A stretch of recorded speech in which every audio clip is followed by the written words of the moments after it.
Au verset 2, il est dit ceci, elle était au commencement avec Dieu.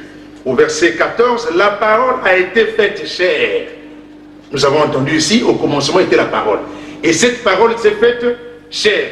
Et elle habitait parmi nous, pleine de grâce et de vérité. Et nous avons contemplé sa gloire, comme celle du Fils unique venu du Père. Et en verset 18, il est dit, personne n'a jamais vu Dieu, Dieu le Fils unique, qui est dans le sein du Père, lui l'a fait connaître. Donc, lorsqu'on lit ici, dans ce verset, il est dit ici, c'est Jésus-Christ, Dieu venu en chair. Alors, tel n'est pas le cas. Cela ne peut pas du tout être le cas. Tout d'abord, il faudrait que vous reconnaissiez que ce n'est pas tous les chrétiens qui croient que Jésus-Christ est Dieu. C'est-à-dire que parmi les chrétiens, il y a ceux qui croient que Jésus-Christ n'est pas Dieu. Entre autres, les témoins de Jéhovah, les gens de The Way International du Dr Paul Wierwell, et ensuite il y a aussi le ministre également du révérend Sam Nyangoun, ainsi que d'autres qui ne croient pas que Jésus-Christ est Dieu. Mais dis-moi, pour ceux qui croient que Jésus serait Dieu, et en se basant sur ce passage de l'évangile des gens, moi je dirais simplement qu'ils sont grandement dans l'erreur.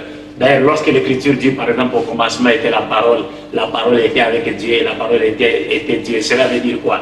Est-ce que cela équivaudrait, par exemple, à dire au commencement était la table, et la table était avec le menuisier, que la table était le menuisier? Non. Au commencement était la parole était avec Dieu, la parole était Dieu, ça veut dire quoi? Normalement, les chrétiens, naturellement, les chrétiens s'attellent sur le verset 14 qui dit, je cite, que vous avez d'ailleurs lu ici, et la parole a été faite chair. Et ils pensent qu'à partir de là, donc Jésus serait Dieu venu sur la terre sous forme humaine. Mais nous disons non, ils sont grandement dans l'erreur, puisque lorsque l'Écriture parle de la parole de Dieu qui est au commencement avec Dieu, il ne s'agit nullement de Jésus-Christ, mais il s'agit plutôt de l'ordre créatif par lequel Dieu tirait toutes choses du néant à l'existence, comme nous l'avions expliqué, n'est-ce pas, dans notre définition de Dieu, en disant que Dieu a créé toutes choses à partir du néant. Il a créé toutes choses à partir de sa parole. Et c'est ce qui est confirmé dans Genèse chapitre 1, verset, vous avez dit dans la Bible, moi aussi je vais m'en servir de la Bible pour vous démontrer cela. Dans Genèse chapitre 1, verset 1, il est dit ceci, vous pouvez lire même tous les chapitres 1 dans son entièreté, mais si je vais choisir juste quelques versets, au verset 3 par exemple, Dieu dit, il est écrit donc Dieu dit que la lumière soit et la lumière fit. Au verset 6, Dieu dit qu'il y ait une étendue entre les eaux pour séparer les eaux des eaux. Dieu fit donc cette étendue, sépara les eaux qui sont au-dessus de l'étendue avec les eaux qui sont au-dessus. Et il en fit ainsi. Ainsi de suite jusqu'à la fin. Vous remarquerez que partout, Dieu était en train de dire, donc l'Écriture nous dit que Dieu avait dit et la chose arriva.